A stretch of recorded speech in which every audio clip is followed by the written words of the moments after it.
que me impresiona ver tanto cariño y tantos gestos de comunión. La verdad es que uno no se acostumbra nunca a ello, y cuando voy a un sitio en el que no he estado nunca y uno ve todos estos gestos de comunión y de cariño, entiende un poco lo que es la Iglesia. Es una experiencia práctica de lo que es la comunión de la Iglesia, que no se basa en los vínculos de la carne, no se basa en la sangre, se basa en el Espíritu, porque si no, a ver cómo se explica.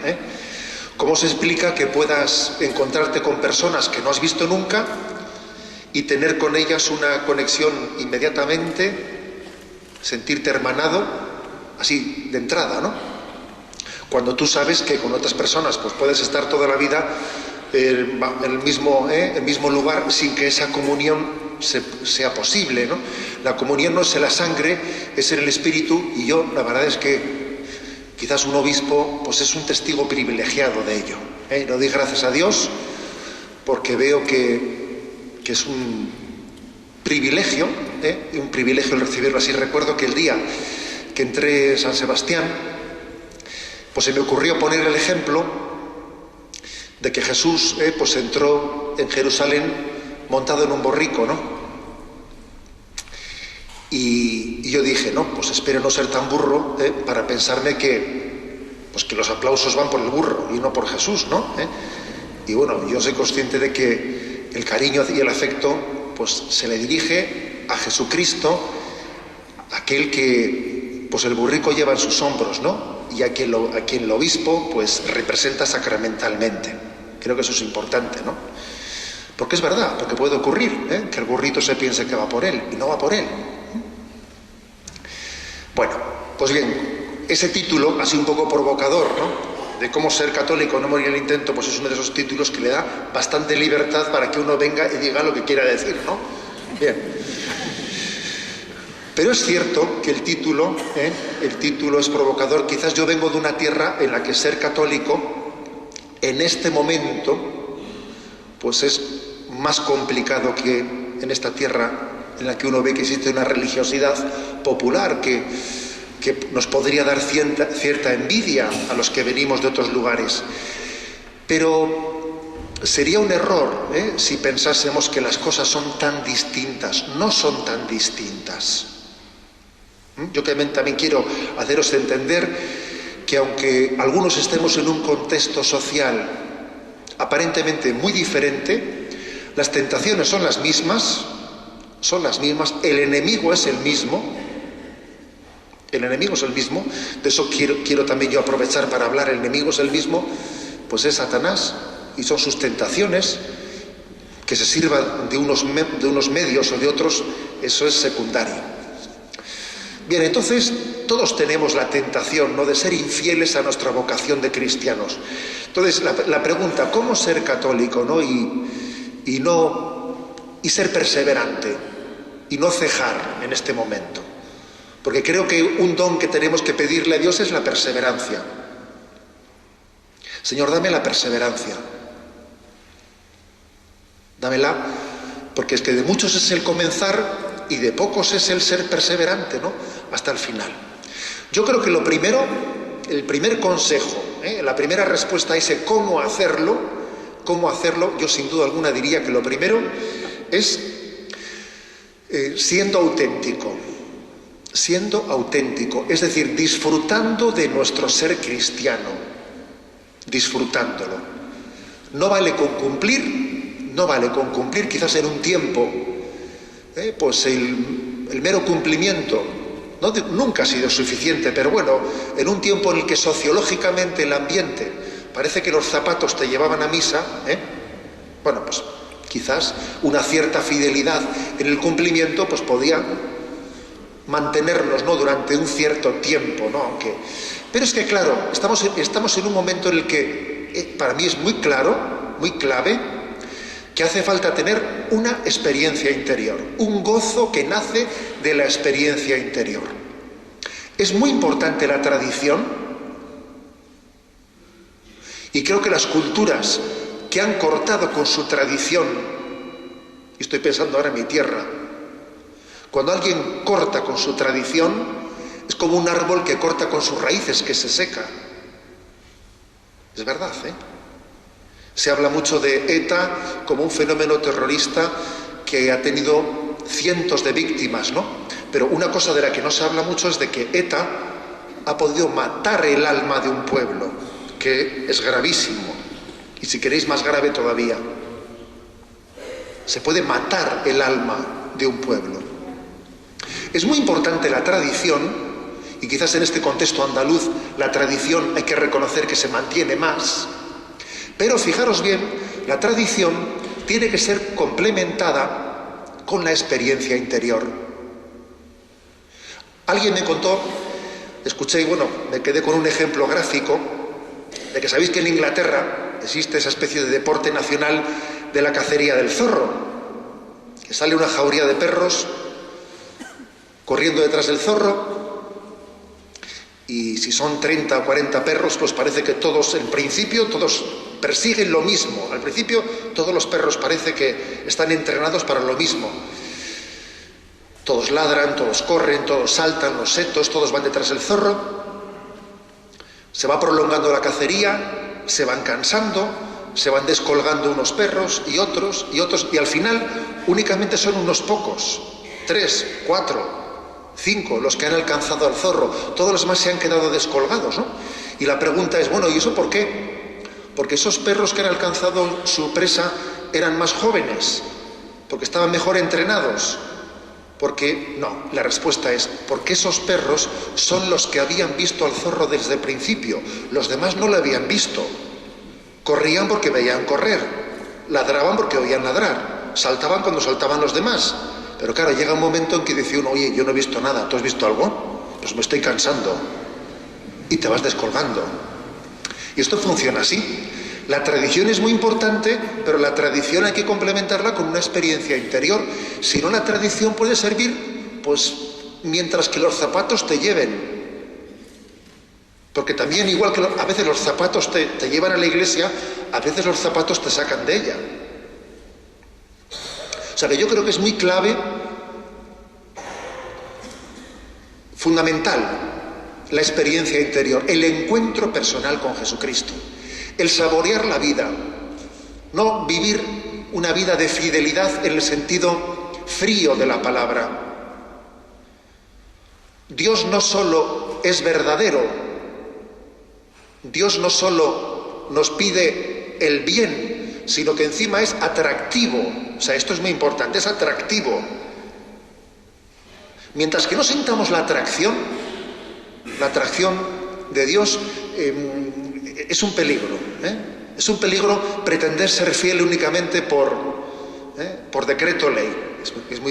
Se puede hacer durante un tiempo en la vida, pero mientras que no te resulte atractivo, tenemos un gran peligro. Y es verdad que estamos rodeados de regalos que Dios nos ha dado sin darnos cuenta y no los disfrutamos. Esta vida no la disfrutamos en la medida que debiéramos de disfrutarla porque nos falta una clave de comprensión. Imaginaros que estamos en casa y que nos tocan el timbre y alguno de vosotros o alguna de vosotras abre la puerta y resulta que se encuentra la sorpresa de que alguien le ha regalado un ramo de flores, ¿no? Pues hermosísimo, y lo coge, le da gracias, le da una propina a quien lo ha traído, de la empresa que fuese, y pone el ramo, tira la tarjeta que tenía y lo pone en el sitio más hermoso del salón. Y luego viene pues, tu hermana o quien fuere y te pregunta, oye, ¿pero quién te ha traído esto? Y dice, bueno, pues no lo sé, pero aquí están preciosas, ¿no? Dice, pero hombre, ¿pero no tenían tarjeta? Dice, sí, pero la he tirado. Dice, ¿pero cómo que la has tirado? Pero hombre, estas flores te las ha dado alguien que piensa en ti y por algo. A ver si alguien está enamorado de ti y tú no te has dado cuenta. Pero busca en la basura. ¿Dónde está la tarjeta esa? Búscala. Yo creo que un gran problema que tenemos en esta vida es este. Estamos rodeados de cosas bellas, de una familia, de tanta gente que nos quiere, que nos mima, y no nos hemos enterado que todo forma parte de un regalo de Dios y no hemos leído la tarjeta, sino que bueno, vivimos, tiramos para adelante, decimos qué buena está la comida, qué bien se está en casa, no sé cuántas cosas, qué bonito es el campo, mira el sol qué bonito, y no te das cuenta de que ese sol ha salido para ti. Ha salido para ti. Y esa comida que hoy hemos comido, pues es que Dios te la ha regalado a ti porque te quiere. O sea, yo creo que la única manera de ser cristiano es vivir la vida encontrándole todo el sentido. La clave del sentido de la vida es que Dios te quiere en cada signo que te está mostrando. Y es un drama que alguien pase por la vida y no se percate de ello. Por eso me parece que este es el primer presupuesto. Para poder ser católico y no morir en el intento, la clave está en el encuentro personal con Cristo, en descubrir el sentido de la vida. En segundo lugar, la importancia de tener una fuerte personalidad, de ser libre, de no estar condicionado por el lugar en el que hayamos nacido o por el tiempo que nos haya tocado vivir. Decía Chesterton que el catolicismo o que el cristianismo es el único que nos libera de la esclavitud de haber nacido en un tiempo, en un lugar determinado. O sea, ¿qué pasa? Que yo porque he nacido en un sitio que era un tiempo religioso lo soy, y si no, no lo sería. Y si estoy aquí en Osuna, sí soy religioso, y si estoy allí pues en un pueblo del País Vasco o de Cataluña dejo de serlo. No. O sea, es muy importante que crezcamos en libertad y en personalidad delante del Señor. Algunas veces yo les he dicho a los jóvenes este ejemplo. Tú imagínate que estás en el centro de un campo de fútbol y que a un lado tienes 20.000 personas en el estadio que llenan todos los graderíos y te impresiona ver ese gran gentío que te está mirando, y tú allí, que sientes esa mirada, y que en el otro lugar del campo está vacío, o mejor dicho, que sí que hay una persona que es Jesucristo, que también te mira, y entonces la pregunta es, ¿a mí qué mirada me condiciona y me pesa más? ¿La mirada de esos 20.000 o la mirada de Dios, o la mirada de Jesús? Porque es que esto está ocurriendo en nuestra vida día a día. No es únicamente una pregunta retórica, eso está aconteciendo todos los días. Para mí, ¿qué mirada es más determinante? ¿La vuestra o la del Señor que está ahí en el sagrario? O sea, ¿qué me importa más? ¿Lo que vosotros penséis de mí o lo que el Señor piense de mí? Eso está aconteciendo de continuo. Y para poder ser un cristiano coherente, es importantísimo que vayamos creciendo en libertad. Recuerdo un montaje de esos de PowerPoint que a veces nos mandan por correo electrónico, que a veces son un poco horterillas, pero a veces también hay algunos buenos, ¿no? Y decía, ama como si nunca te hubiesen herido y baila como si nadie te estuviese mirando. Que supone una gran libertad, ¿sabéis? El decir, a ver, yo voy a hacer lo que tengo que hacer, me estén mirando o no me estén mirando. Con la libertad de saber que estoy en presencia de Dios. Y como estoy en presencia de Dios, el que haya mucha gente delante o no es anecdótico. Es anecdótico. Pero es un don de Dios por el que tenemos que luchar mucho. Porque ¿cuánto nos pesa a todos? Los respetos humanos, el estar delante de los demás, que me miran, que me juzgan, y eso para poder ser cristiano en este momento es muy clave. Las que os dedicáis a la educación, que os voy a decir yo, de ese momento de la adolescencia en el que alguien se vuelve rebelde queriendo ser libre y precisamente su gran drama es que es esclavo de la mirada de los demás. Se nos suele notar mucho, ¿sabéis? Llamas a una persona conocida, se pone al teléfono y por el tono de voz ya sabéis si está con gente o no. Se lo notas enseguida. Nos cuesta mucho ser libres de la imagen de los demás. Yo muchas veces he dicho que las únicas fotos buenas que te sacan son las que te sacan sin darte cuenta, como estés posando, mal asunto, es así, O sea, nos cuesta mucho ser libres, nos cuesta mucho ser nosotros mismos ante el peso de los demás. Es un don muy grande, ¿no? El que pidamos que Dios sea nuestro público. Dios es mi público. Mi público no son los demás.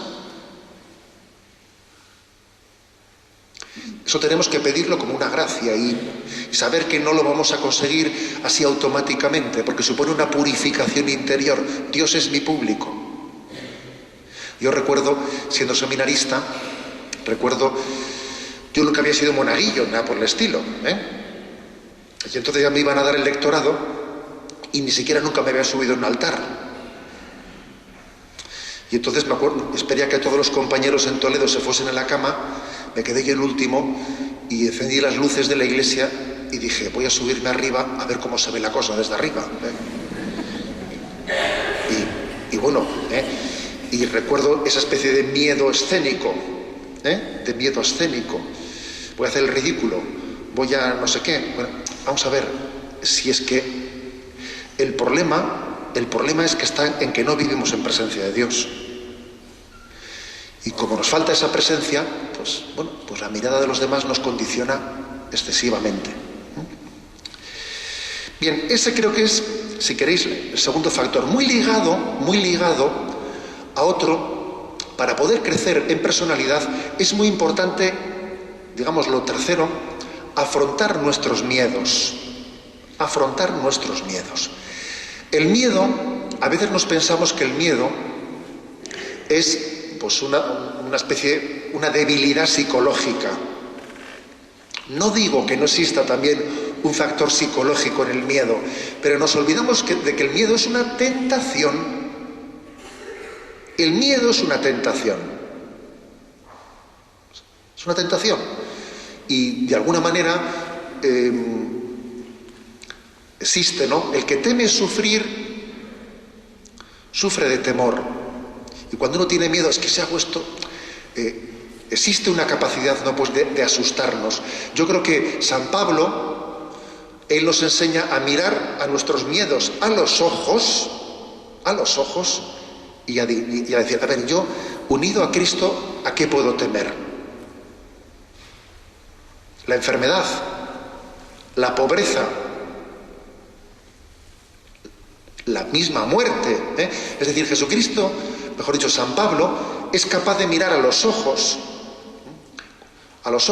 de sus miedos, de sus temores, y con la mirada de Cristo disolverlos. Unido a Cristo, ser capaz de vencerlos. Recuerdo con mucho cariño que en mi infancia, pues tuve una religiosa francesa allí en San Sebastián como catequista. Y recuerdo que un día nos habló de la confianza en Dios que vence el miedo, y nos habló del Santo Ángel de la Guarda. Y yo, que era muy miedoso, llegué a casa, que solía tener mucho miedo de que mis padres me pidiesen que bajase a la bodega para echar leña a la calefacción, porque bajaba yo allí y ya veía sombras por todos los lados, Y era invierno, llegué de la catequesis, me pidieron eso, de nuevo, ¿no?, que bajase a la bodega. Dije yo, madre mía, Bajé a la bodega y ya empecé a ver ya sombras, y me acuerdo que me dije a mí mismo, a ver, pero no me han dicho a mí que si Jesús está conmigo no tengo a qué temer.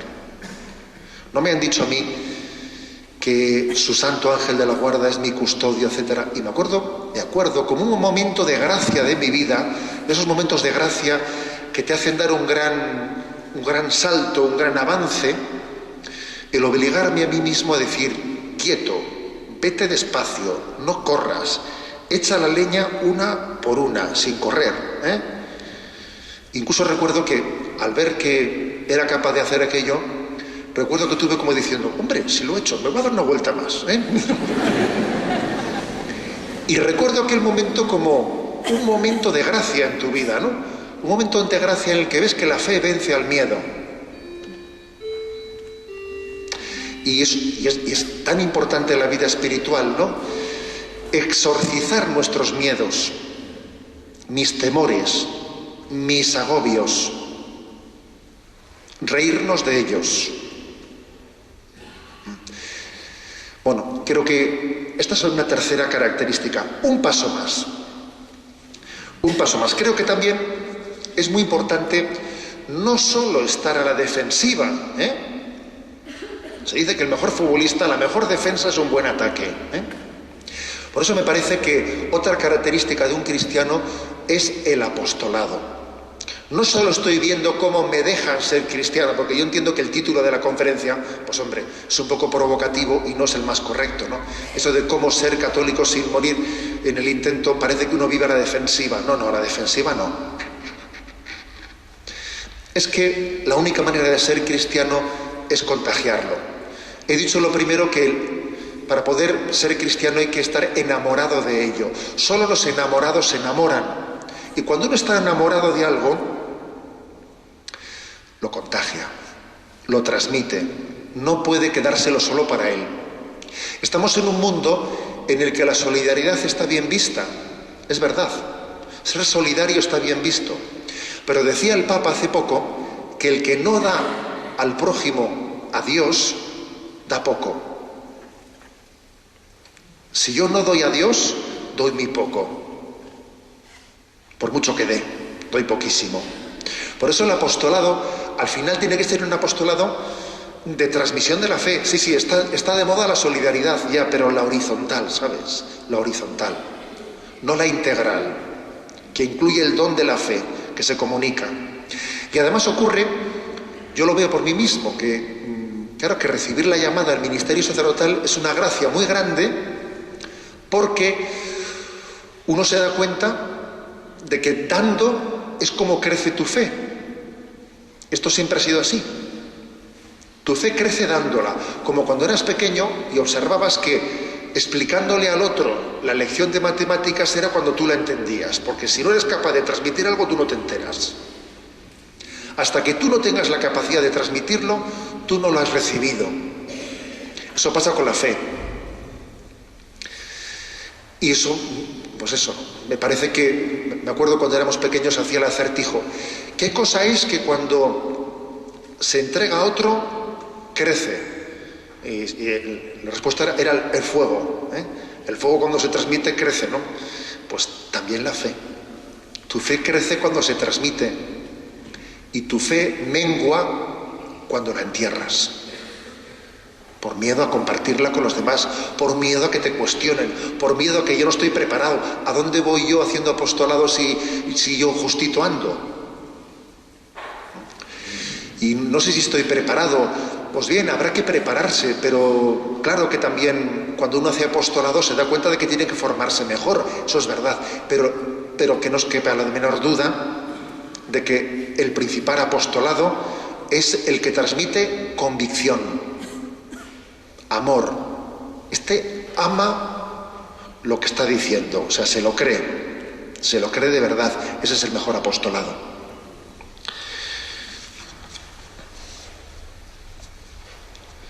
Siguiente condición, la siguiente. ¿Cuál me atrevería a decir? Pues me atrevería a decir que es la alegría.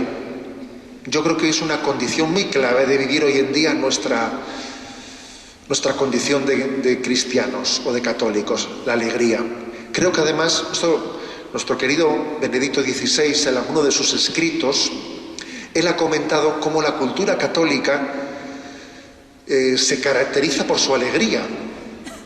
Esto yo creo que vosotros en vuestro contexto cultural andaluz lo veis con claridad. O sea, el catolicismo crea alegría. Tú te vas a Tokio y ves allí a la gente salir del metro y ves las caras y es terrible. Es terrible. Y creo que además también una característica de la secularización de nuestro pueblo es que hay unos caretos de tristeza que es increíble. Pero qué caras, pero qué amargura. Qué amargura tan grande genera el olvido de Dios.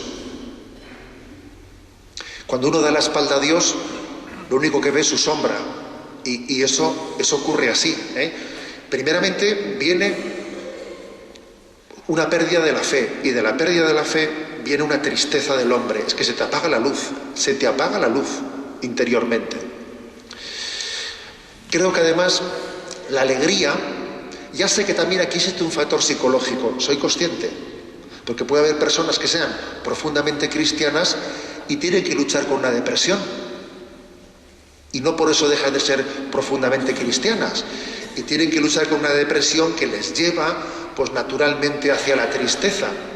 Por lo tanto, no cabe identificar carcajada con fe, no cabe identificarla. Solamente Dios puede juzgar, ¿no? Pero sí que es importante caer en cuenta de que hay razones para la alegría y que un cristiano tiene que tomarse en serio la mortificación de sus estados de ánimo. Porque es que no podemos dejarnos llevar, como decía Santa Teresa, pues para las melancolías, porque ahora estoy melancólico, luego estoy de subidón, luego estoy de bajón, que es una de las características de nuestra cultura. Eso a veces parece la bolsa, ¿eh? Parece la bolsa nuestros estados de ánimo. Hoy parece que sube, hoy parece que baja, ¿eh? Entonces creo que, recuerdo, me estoy acordando del Divino Impaciente, no sé si, seguro que conoceréis mucho esa obra de Pemán, de la vida de Francisco Javier, y hay un momento en esa obra de teatro del Divino Impaciente en el que Javier, que estaba deseando ir a misiones, pero no quería ser él el que se lo pidiese a Ignacio, quería que viniese del superior esa invitación, porque él quería entender que era una llamada de Dios, él no decía nada. Pero claro, San Ignacio, que no era tonto, le veía y un día le dice: oye Javier, ¿tú quisieras ir a las misiones?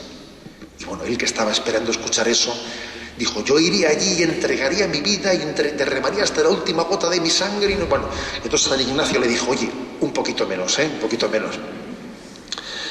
Y Francisco Javier, que se dio cuenta que se había dejado llevar un poco por el ímpetu humano, le dijo: es verdad, porque soy un pecador, porque no valgo para nada, porque no sé qué. Y San Ignacio le dijo: oye, un poquito más, un poquito más. Bueno, y es que la cosa es así, Yo creo que nuestra adhesión a Cristo, el saber que Él siempre está con nosotros, y no hoy sí y mañana no, y no hoy es viernes noche y luego es lunes, que eso importa poco en nuestra relación con el Señor, nos tiene que educar en el un poquito menos y un poquito más. Eso es muy importante. Y creo que un gran testimonio ante este mundo es la capacidad de mortificar nuestros estados de ánimo, que es una gran esclavitud, la gran esclavitud de que yo esté dependiendo de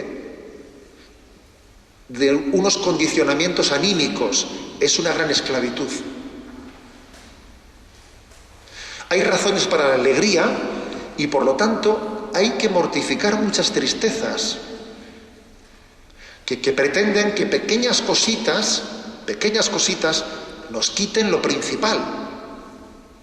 Es una gran tentación a la que hay que hacerle frente, y que no os quepa la menor duda que uno de los grandes testimonios hoy en día es la alegría. A mí muchas veces me han preguntado: ¿tú eres feliz? Y yo respondo, creo que sinceramente, yo soy feliz, pero sufro.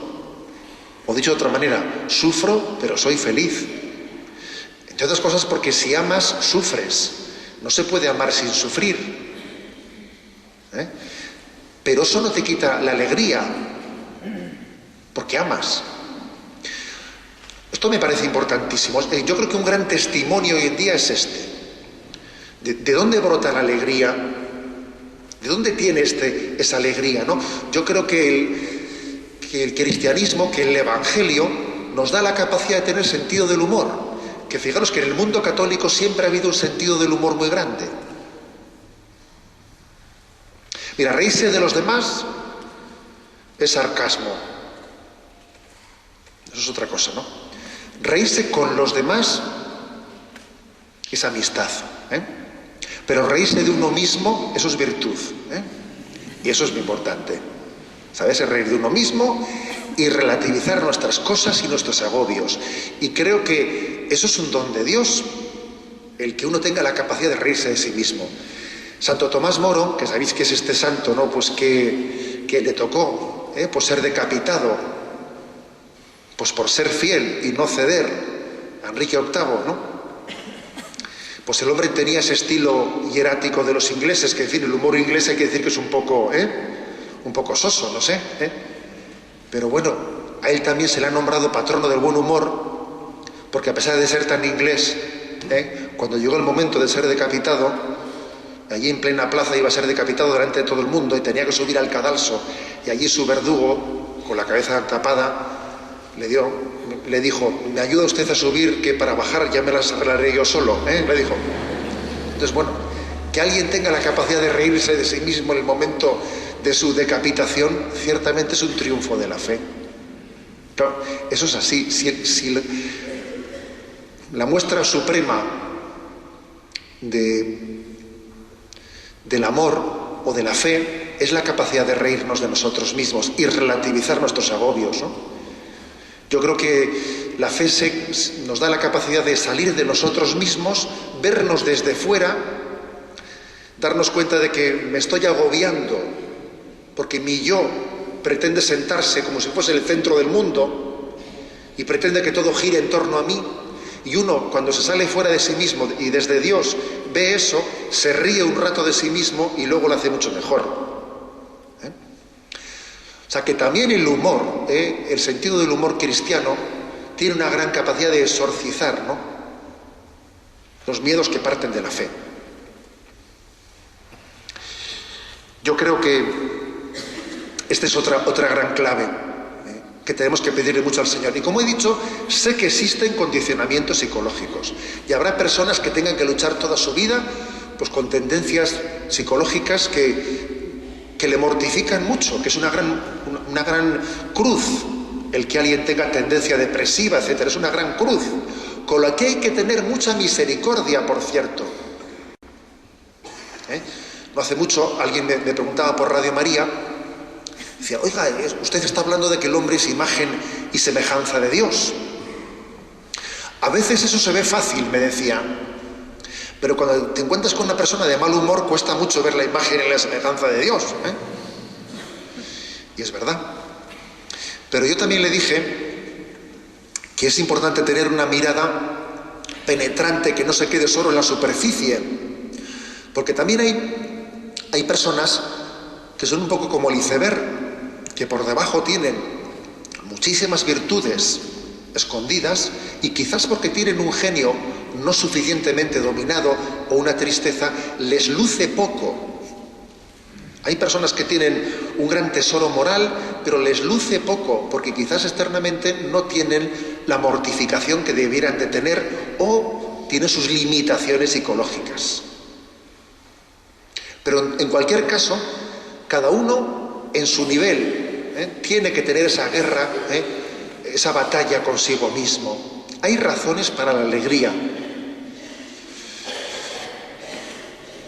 Me parece también muy importante lo siguiente: para poder ser católico, ¿no?, con coherencia, aparte de esa autenticidad, aparte de ese apostolado, aparte de crecer en personalidad, de afrontar nuestros miedos, me parece muy importante el que no nos avergoncemos de nuestra iglesia real. Porque a veces uno quisiera tener una iglesia ideal y se avergüenza de la iglesia real.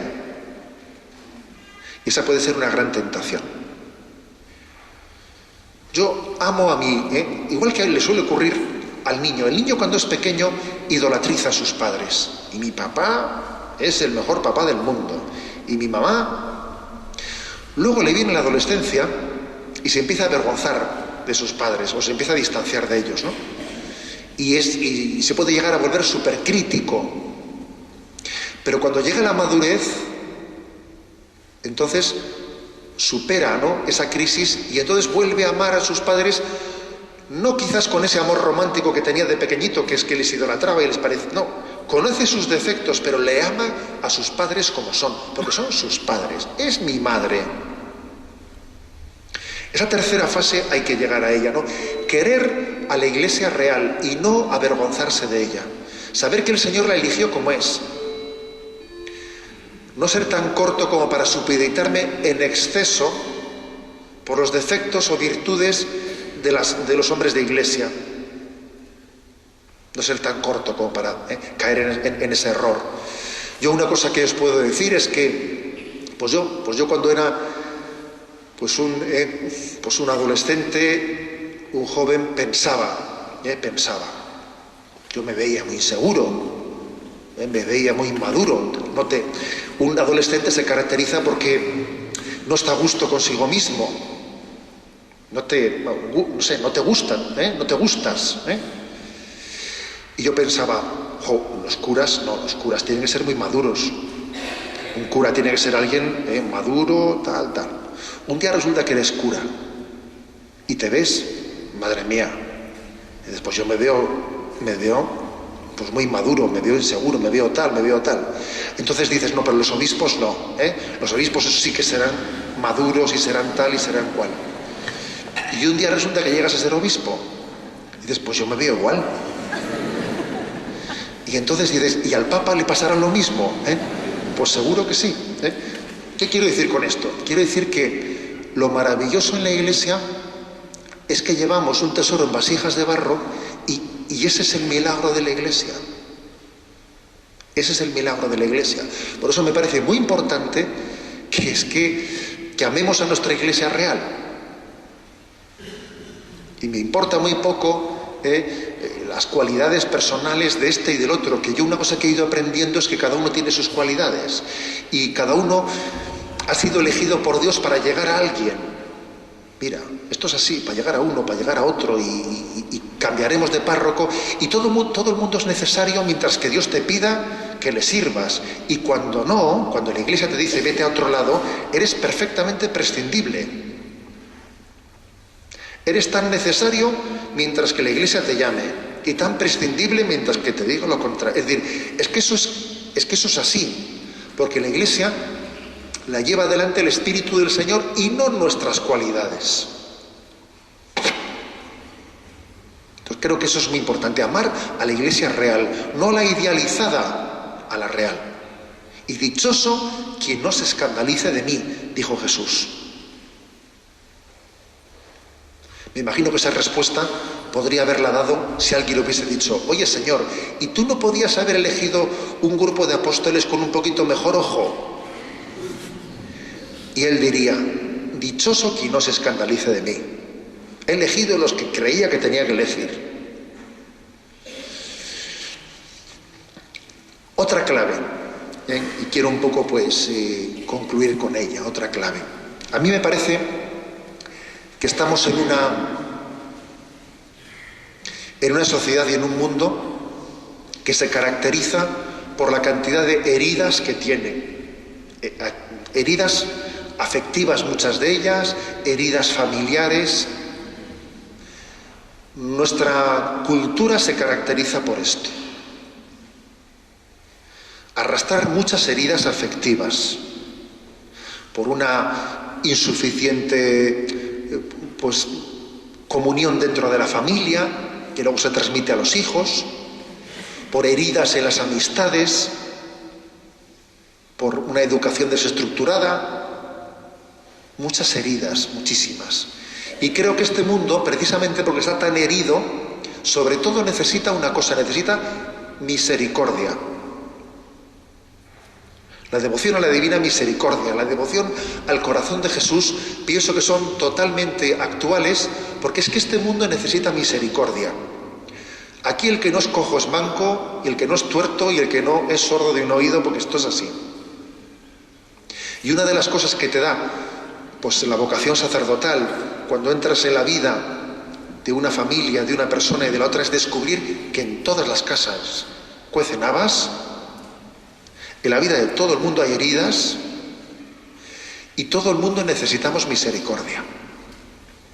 Luego yo creo que esto es muy importante, ¿no? Una de las maneras de vivir nuestro ser cristiano es tener misericordia. Quizás nos cuesta tener misericordia, ¿sabéis por qué? Porque, entre otras cosas, hemos perdido la fe en la existencia de los ángeles y de los demonios. Antes hemos estado con don José visitando a las mercedarias, y tenían allí una imagen de San Miguel pisando al demonio en su iglesia, que me ha llamado la atención. Y claro, es que nos olvidamos de la existencia del demonio y nos equivocamos de enemigo. Es que es muy fácil equivocarse de enemigo. Es que es así. Es que el enemigo no es el vecino de frente que me tiene frito, o no es tal persona, o no es cual, ni siquiera es Hacienda, ni siquiera es Bildu, No, perdón, el enemigo es Satanás. Y es muy importante no equivocarse de enemigo, porque si me equivoco de enemigo, el diagnóstico que haga es totalmente equivocado. Entre otras cosas, si nos equivocamos de enemigo, no sabremos tener misericordia, porque aquí todo el mundo es víctima. Incluso los verdugos son víctimas. Los verdugos son víctimas. Y todos compaginamos un poco la vocación de verdugo y la vocación de víctima. Sufrimos y hacemos sufrir. Y la gente que más ha sufrido es la gente que más hace sufrir. Y los maltratados se convierten en maltratadores. Detrás de un maltratador casi siempre suele haber habido maltratos. Porque muchas veces repetimos lo que odiamos.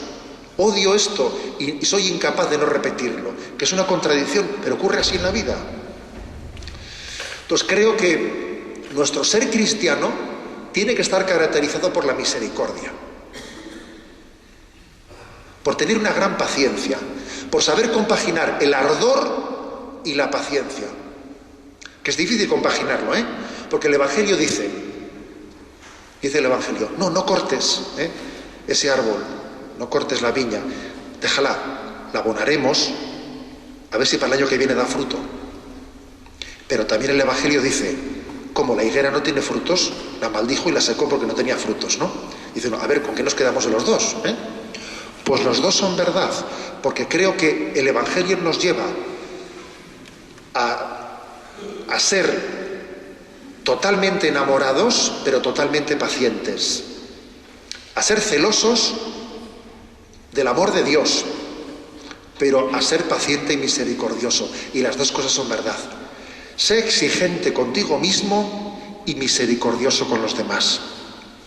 Al final esa es la clave. Ser exigente con uno mismo y misericordioso con los demás.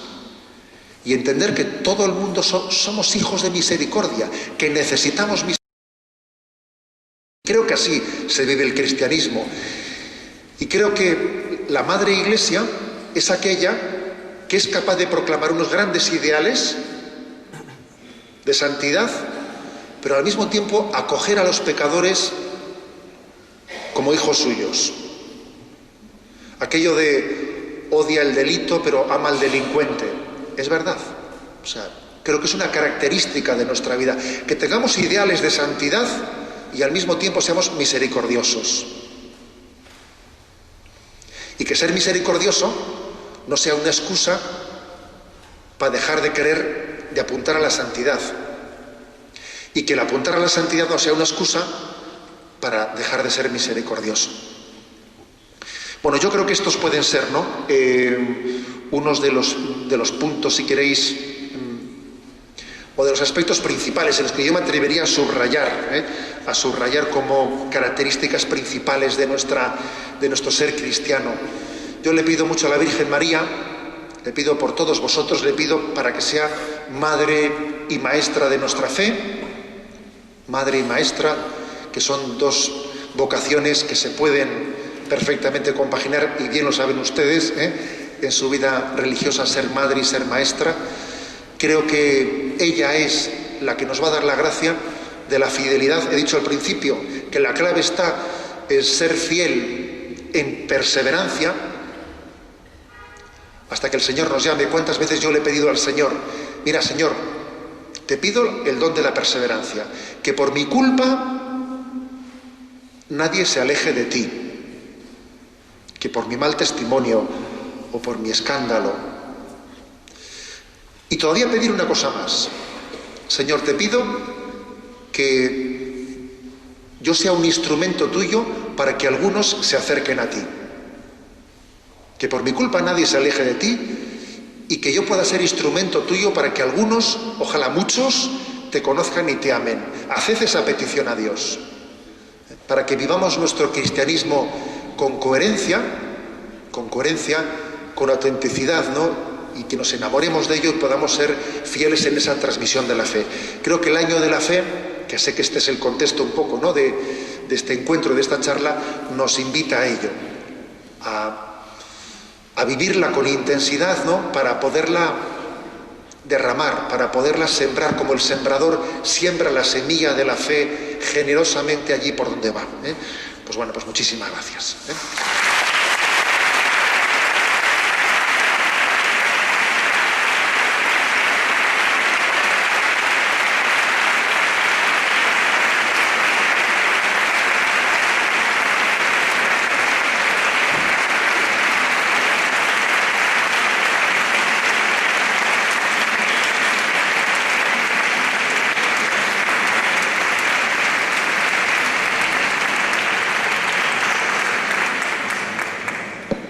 Bueno, gracias por vuestro cariño una vez más y aunque estamos, le preguntaba al párroco, no sé, aunque estamos en un contexto de iglesia que igual no es un salón de actos, pero bueno, si alguno igual quisiese pues algún aspecto, alguna pregunta concreta, hacerlo, pues igual brevemente dedicamos unos minutitos a ello. Levantar la mano para que se acerque con el micrófono.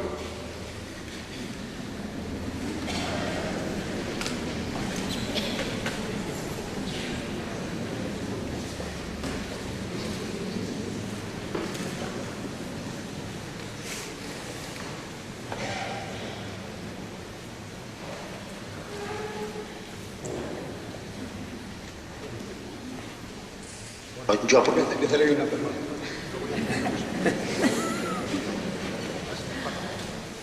La Iglesia nos habla de la nueva evangelización y yo quisiera que Monseñor Munilla, si me quiere contestar, hemos terminado un concilio, el Vaticano II. En el concilio de Trento surgieron las órdenes religiosas para evangelizar el Nuevo Mundo, todas las órdenes religiosas de aquella época, y yo pienso que en el Concilio Vaticano II han surgido los movimientos eclesiales que pueden aportar a la nueva evangelización la misma misión que hicieron los religiosos en el Concilio de Trento, evangelizando el nuevo continente Hispanoamérica. ¿Cómo aceptan los obispos los nuevos movimientos eclesiales para la evangelización? Bien, yo creo que son varios, ¿no?, los dones del Concilio Vaticano II y sin duda este es uno.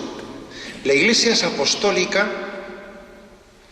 y la Iglesia es carismática. Es apostólica en el sentido de que el ministerio apostólico, la sucesión de los apóstoles, a través de los obispos, bueno, pues ha sido la forma elegida por el Señor, pues para llevar adelante la tarea de la evangelización y el gobierno de la Iglesia. Ahora bien, también es cierto que el Espíritu Santo inspira no solamente a través de la jerarquía de la Iglesia, sino que muchas veces inspira pues a través de intuiciones de un movimiento que surge en determinado lugar, a través de un seglar, a través de una religiosa, es decir, la Iglesia no está solamente para desarrollar sus planes pastorales, sino para discernir dónde el Espíritu Santo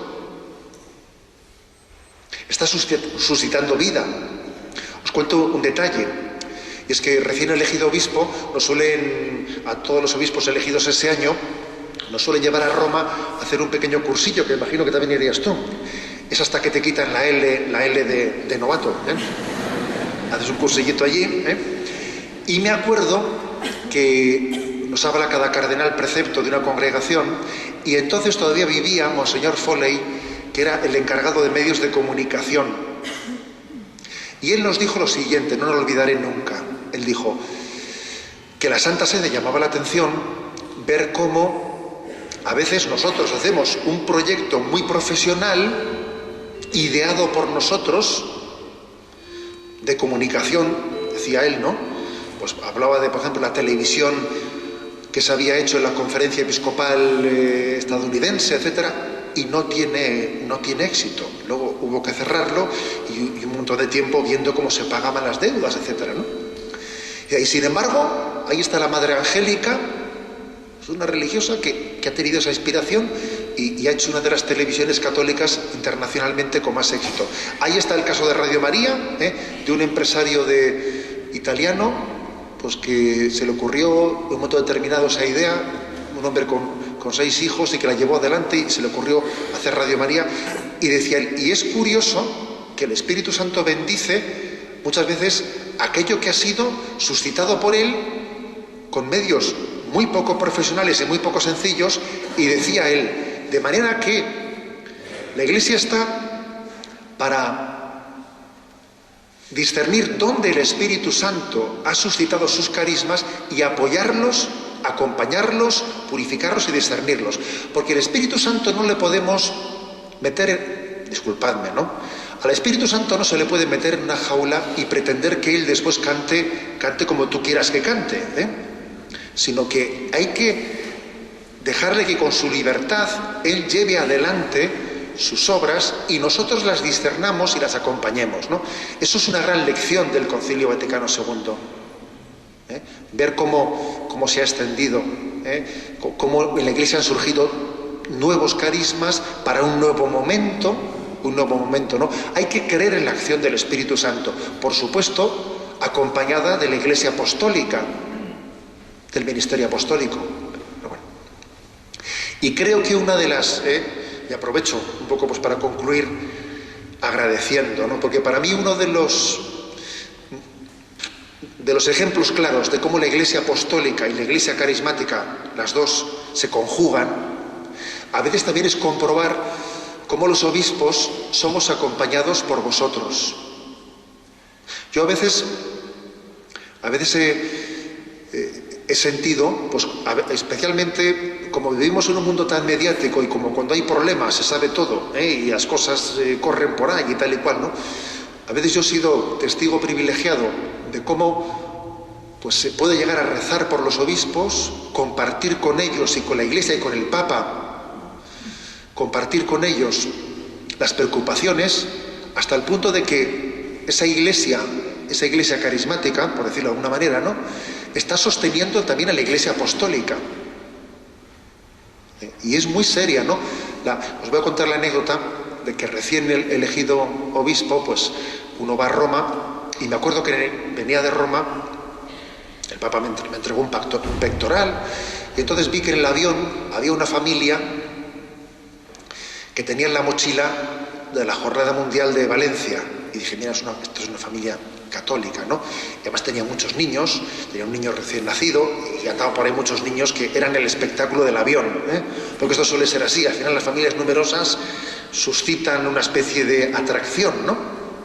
También odio a veces, pero todo hay que decirlo, pero atracción también. Entonces, la madre con el niño se giró para atrás y me vio a mí 3 o 4 asientos por detrás, me vio el pectoral. ¿Usted es obispo? Y dice, pues sí. Y dice, obispo, pues yo he sido elegido obispo ahora mismo pues la semana pasada. Ah, sí. Niños, venid para aquí. Empezaron a salir por allí chavales, se acercaron todos ahí en el pasillo, estaba todo el avión así, y entonces la madre dijo, este señor es el obispo por el que estamos rezando esta semana una Ave María por las noches. Y claro, yo creo que el avión se quedó con un silencio clamoroso, porque aquello fue una lección de una familia en un avión en el que la gente pudo entender lo que es la Iglesia, que no nos conocemos pero nos sostenemos, no nos conocemos pero nos sostenemos, y el pulmón derecho y el pulmón izquierdo no se conocen, pero respiran aunadamente y acompasadamente. Y yo creo que este es un misterio en la Iglesia apostólica. Y decía von Balthasar que la Iglesia tiene dos perfiles, el perfil petrino y el perfil mariano. Dicho de otra manera, ¿no? La Iglesia apostólica y la Iglesia carismática. Y es impresionante ver cómo el Señor nos ha conjuntado en una misma evangelización. Por eso yo doy las gracias, pues porque sí, porque sé que mucha gente que a mí no me conoce ha rezado, y eso te impresiona. Dice, a mí la gente sin conocerme ha rezado por mí. Es muy bella la Iglesia, es muy bella, es muy bello el misterio de la comunión. Y bueno, pues termino como he comenzado, dando gracias por ello, por ser testigo de que la Iglesia es una gran familia, que estamos animados por el Espíritu Santo y que todos los aquí presentes, aunque no tengamos vínculos de sangre, sin embargo, pues estamos perfectamente hermanados en el Espíritu de Cristo, ¿no? Que somos hijos en el Hijo y somos hermanos en Jesucristo, y eso pues es lo máximo que podemos tener de unión y de comunión. Vamos a seguir rezando por todos, y si os parece, pues como hacemos en Radio María, pues vamos a terminar con la bendición, ¿os parece? Venga.